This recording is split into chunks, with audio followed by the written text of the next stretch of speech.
গদির লোভ, ক্ষমতায় টিকে থাকার লোভ, যে ক্ষমতাটা সে যোগ্যতায় ছিল না সেই ক্ষমতাটা পেয়ে গেছে এখন। সেই ক্ষমতাটাকে টিকিয়ে রাখার জন্য একটা মানুষ কতটা নিচে নামতে পারে তার প্রমাণ আপনারা পশ্চিমবঙ্গে দেখেছেন। আর এর জলজান্ত প্রমাণ এখন আপনারা দেখতে শুরু করেছেন নতুন করে পূর্ব পাকিস্তানের ঘরের ভেতরে। নোবেল শান্তি পুরস্কার জয়ী ইউনুস মিয়া এবার এমন একটা ভয়ঙ্কর খেলা শুরু করেছেন যাতে ভারত বাধ্য হয়ে সেই ফাঁদে পা দিলেও দিতে পারে। এখন অবধি ভারত শান্তি বজায় রেখেছে মোহাম্মদ ইউনুসের ওপর। দেশ বিদেশ সর্বত্র এখন প্রবল চাপে আছেন উনি। দেশের মধ্যে চাপে পড়ে গেছেন কারণ দেশের অন্যতম একটি রাজনৈতিক দল বিএনপি তারা বাংলাদেশে ভোটের জন্য ইউনুস মিয়াকে চাপ দিচ্ছেন। ইউনুস মিয়া এখন জামাতের সঙ্গে হাত মিলিয়ে হিন্দুদের ওপর অত্যাচার শুরু করেছেন ক্ষমতায় টিকে থাকার জন্য। এমনকি বলে দিয়েছে বাংলাদেশে ভোট যেটা বাংলাদেশের সংবিধান অনুযায়ী অন্তর্বর্তীকালীন সরকার 6 মাসের মধ্যে করার কথা ছিল সেই ভোট নাকি হবে 2025-এর শেষে বা 2026-এর শেষে। 2 বছর দেশ ভোট করাতে চান না উনি, অর্থাৎ ইউনুস মিয়া সংবিধান সংশোধনের নামে বিএনপি জামাতের বিরুদ্ধে গিয়ে ইউনুস মিয়ার বিরুদ্ধে বলতে শুরু করেছেন। দেশে বিএনপি এমনকি শেখ হাসিনা এমনকি আওয়ামী লীগ অনুসারে অন্তর্বর্তীকালীন সরকারের বিরুদ্ধে প্রায় যুদ্ধ শুরু করে দিয়েছে। ইউনুস মিয়াকে তো গদি বজায় রাখতে হবে, ক্ষমতাও টিকিয়ে রাখতে হবে। কি করবেন উনি? তার হাতে একটাই হচ্ছে তুরুপের তাস, সেটা হচ্ছে ভারত।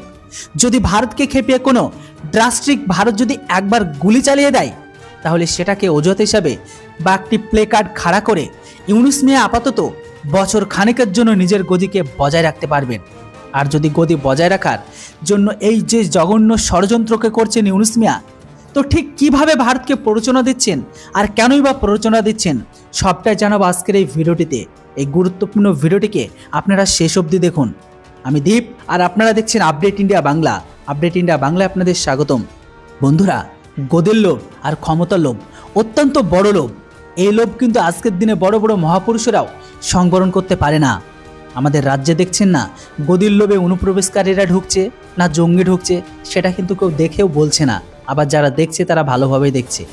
গদি রাখার জন্য তোষণ নীতির ফলে দেশ ছারখার হয়ে যাচ্ছে, রাজ্য ছারখার হয়ে যাচ্ছে, রাজ্যের ডেমোগ্রাফিককে চেঞ্জ হয়ে যাচ্ছে। কি এসে গেল? যদি গদি বজায় রাখতে হয় তাহলে তোষণ নীতির জন্য ঠিক তেমনটাই হচ্ছে এখন বাংলাদেশে। গদি বজায় রাখতে হবে এখন ইউনুস মিয়াকে। আমেরিকার সাহায্যে আমেরিকার মাথায় হাত রেখে নোবেল শান্তি পুরস্কার পেয়েছেন, সম্মান পেয়েছেন, কিন্তু ক্ষমতা তো এতদিন পাননি।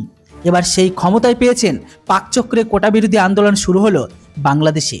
এমনকি তারপরে সেই আন্দোলন কাদের টাকায় হলো সেটাও জানেন। একেবারে হাসিনা বিরোধী আন্দোলনে বদলে গেল সেটা, যেটা শুরু হয়েছিল কোটা বিরোধী আন্দোলনকে থেকে। সেটাও আপনারা এতদিন জানেন যে আমেরিকার টাকা দিয়ে এই কোটা বিরোধী আন্দোলনকে একেবারে সরাসরি হাসিনা নির্বাচিত সরকার বিরুদ্ধে আন্দোলনকে করে দিয়েছে। এটাও আপনারা জানেন। মোহাম্মদ ইউনুস নিজে আমেরিকার মাটিতে দাঁড়িয়ে স্বীকার করে নিয়েছে যে ইউনুস সাহেব ক্ষমতা বজায় রাখতে চান। বাংলাদেশের সংবিধান বলছে 6 মাসের মধ্যে এই অন্তর্বর্তীকালীন সরকার দেশের নির্বাচনকে করাতে হবে। আগস্টে ক্ষমতা এসেছেন ইউনুসের অন্তর্বর্তীকালীন সরকার, এটা জানুয়ারি শুরু হয়ে গেছে, 6 মাস হতে চলল। ভোট অনেক দূরের ব্যাপার। মোহাম্মদ ইউনুস নিজেও বলেছে 2025-এর শেষের দিকে ভোট হলেও হতে পারে। তারপর নিজের প্রেস সচিবকে দিয়ে বলেছে, মুখপাত্রকে দিয়ে বলেছে যে 2026-এর জুন জুলাই ভোট হলেও হতে পারে। অর্থাৎ 2 বছর হাতে রাখতে চাইছেন। কেন? তার কারণ হচ্ছে মোহাম্মদ ইউনুস এই যে কোটা বিরোধী, বৈষম্য বিরোধী ছাত্র আন্দোলন, এদের দিয়ে একটা নতুন রাজনৈতিক দলকে গড়তে চাইছে, যে দলটা জামাতের সঙ্গে হাত মিলিয়ে দেশে ক্ষমতায় আসবে। এই জন্য তিনি একেবারে ভোটের যে নিয়মকানুন সেগুলোকে শিথিল করে 17 বছর বয়সে ভোটাধিকার করতে চাইছে, যাতে কম বয়সী ভোটাধিকার তত হবে ছাত্র আন্দোলনের মধ্যে। আর এতে যারা যুক্ত আছে তাদের পক্ষে ভোট যাবে। আর সেখানে সিংহভাগ বাছরের দল যোগ দিয়ে মোহাম্মদ ইউনুস ক্ষমতায় বসে থাকবেন। জামাতকে সঙ্গে করে জামাত, যারা বিএনপির সঙ্গে বাংলাদেশে আগে সরকার করেছে, তারা এবার এই বৈষম্য বিরোধী ছাত্র আন্দোলনকে সাপোর্ট করতে চাইছে। তার কারণ হচ্ছে তারা এভাবে গত 6 মাস যেভাবে বাংলাদেশে অরাজকতা চালিয়ে এসেছে, গতকালও অরাজকতা চালিয়েছে। কিভাবে একজন নাবালিকা মেয়েকে একেবারে প্রকাশ্যে নির্যাতন করে বডি ছুঁড়ে ফেলে দেওয়া হয়। আপনারা সোশ্যাল মিডিয়ায় দেখেছেন সেই ভাইরাল ভিডিও ক্লিপ। আমি দেখাতে পারবো না, না হলে এই ভিডিওটা আপনাদের কাছে পৌঁছাতেও না। তো বিএনপি আবার প্রমাদ গুঁজছে যে জামাতের সঙ্গে তারা বাংলাদেশের সরকার করেছিল। বেগম খালেদা জিয়া প্রধানমন্ত্রী হয়েছিল একবার, সেই জামাত এবার বিএনপিকে লাত মেরে দিচ্ছে। কারণ তারা বুঝে গেছে যে মোহাম্মদ ইউনূসের এই বাচ্চা নাবালক উপদেষ্টাগুলোর সরকার যদি একবার বসতে পারে, আমরা বাংলাদেশে যা খুশি তাই করতে পারবো, যেমন খুশি হিন্দুদের নির্যাতন করতে পারবো। বিএনপি প্রমাদ গুনছে। বিএনপির প্রশ্ন তুলে দিয়েছে যে জামাতের মুক্তিযুদ্ধে বাংলাদেশের স্বাধীনতা যুদ্ধে ভূমিকা নিয়ে। বিএনপির মুখপাত্র মুখ্য সচিবরা প্রশ্ন তুলেছেন, এই জামাত পাকিস্তানের হয়ে লড়াই করছিল বাংলাদেশের যুদ্ধে। বাংলাদেশি মা বোনদের ইজ্জত লুণ্ঠন করেছিল পাকিস্তানি সেনারা, তাদেরকে সাহায্য করেছিল এই জামাতের ইসলামপন্থী নেতারা। কিন্তু ইউনূস মিয়া কি করছেন? ইউনূস মিয়া বুঝে গেছেন যেভাবে শেখ হাসিনার হয়ে গোটা বিশ্বের জনমত গড়ে উঠেছে, যেভাবে আওয়ামী লীগ দেশের লড়াই করছে, যেভাবে বিএনপি আওয়ামী লীগের পাশে দাঁড়িয়ে বলেছে, এভাবে কোনো রাজনৈতিক দলকে নিষিদ্ধ করা ঠিক নয়। বিএনপি অন্তর্বর্তীকালীন সরকারের বিরুদ্ধে বলতে শুরু করেছে। দেশের মধ্যে অস্থিরতা, বিদেশ থেকে চাপ আসছে। আর কয়েকটা দিন পরেই তো ডোনাল্ড ট্রাম্প আমেরিকার প্রেসিডেন্ট পদে শপথ নেবেন। তিনি আবার মোহাম্মদ ইউনূসকে একেবারে দেখতে পারেন না, ওয়ার্নিং আগেই দিয়েছে। ফলে ইউনূস নিজের গদি বজায় রাখার জন্য আর একটু সময় পাওয়ার জন্য কি করছেন, তিনি ভারতকে নাকি প্ররোচনা দিচ্ছেন।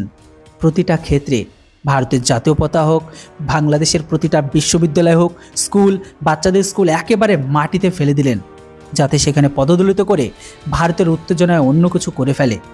ভারতের জিনিসপত্রে বয়কটে ডাক তো দিয়েছে এই বোকা মূর্খ গবেট উপদেষ্টা। এমনকি বাংলাদেশের মানুষ সেটাই খাচ্ছে। অথচ এই ইউনূস সরকার তলে তলে কয়েক লক্ষ টন চাল ভারত সরকারের কাছে চেয়ে পাঠিয়ে দিয়েছে।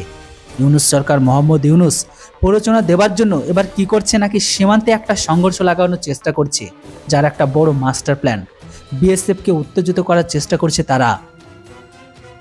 ইউনূস সরকার বুঝে গেছে এভাবে ভারতের বিরুদ্ধে বিদ্বেষমূলক কথা বলে, সোশ্যাল মিডিয়ায় পোস্ট করে, বয়কটের ডাক দিয়ে ভারত সরকারকে টলানো যাবে না। ভারত সরকার পাত্তাই দেয়নি এই মূর্খ বেঈমানদের, এই সমস্ত নিকৃষ্ট মানের কমিউনিটির সার্কাসকে ভারত সরকার পাত্তা দেয়নি। শুধুমাত্র বিদেশ দপ্তরের মুখপাত্র রণধীর জয়সওয়াল ওই দু একটা মন্তব্য করে বিশ্বের দৃষ্টি আকর্ষণ করেছে, ব্যাস, এনাফ, আর কিছু না। তো ইউনূস সাহেব এবার কি করছেন, নাকি ভয়ঙ্কর প্ররোচনা দিচ্ছেন। একের পর এক বর্ডারে ভারতের সীমান্ত লাগোয়া বাংলাদেশের সঙ্গে ভারতের পশ্চিমবঙ্গের প্রায় 4096 কিলোমিটার বর্ডার এলাকা যুক্ত আছে। ভারত ও বাংলাদেশের মধ্যে বেশিরভাগটাই পশ্চিমবঙ্গের, তার মধ্যে 4000 বর্ডারের বেশিরভাগটা অরক্ষিত। সেখানেই তিনি ঝামেলা লাগাচ্ছেন। গত পরশু আমরা দেখেছিলাম মালদা, এমনকি নদিয়াতে ঝামেলা লাগলো। মালদাতে তো একেবারে বৈষ্ণবনগর থানা এলাকার সাধারণ মানুষ বিজেপি বর্ডার গার্ড বাংলাদেশকে ভাগাতে, বাংলাদেশি নাগরিকদের ভাগাতে বিএসএফের পাশে দাঁড়িয়ে স্লোগান দিল, ভয়ে পালালো বাংলাদেশি সেনা। দেখুন সেই কিছুটা দৃশ্য আরেকবার।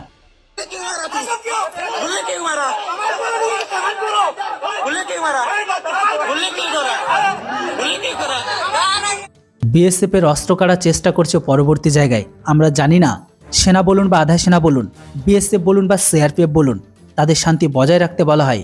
সাধারণত এই সমস্ত মানুষজনের ক্ষেত্রে তারা শান্তি বজায় রাখে। কিন্তু সেনা হোক বা আধা সেনা, বিএসএফ হোক বা সিআরপিএফ, তাদের কাছে ক্লিয়ার কাট পরিষ্কার নির্দেশ আছে, কেউ যদি তাদের কাছে অস্ত্র কেড়ে নিতে চায় তারা গুলি চালাতে পারে। গতকাল আমরা যে ঘটনাটি দেখেছিলাম বা ভিডিও ক্লিপটি দেখেছিলাম, আমার যেটা সেকেন্ড চ্যানেলে দেওয়া আছে, ওই যে আপনারা ভিডিওটিতে দেখলেন যে বিএসএফ যদি গুলি চালে ওই অনুপ্রবেশকারী চোরাচালানকারী 5-6 জনকে শুয়ে দিত, তাহলে কিছুই এসে যেত না। শীতলকুচিতে সেম ঘটনা ঘটেছিল। ভোটের সময় কোচবিহারে সিআরপিএফের অস্ত্র কাটার চেষ্টা হয়েছিল, সিআরপিএফ গুলি চালিয়েছে, 2-3 জনের মৃত্যু হয়েছে। সেই একই ঘটনা আজকে গতকালকে ঘটতে পারত। অনুপ্রবেশকারীদের বিএসএফদের বিরুদ্ধে লেলে দিয়ে মজা দেখছে বিজেপি।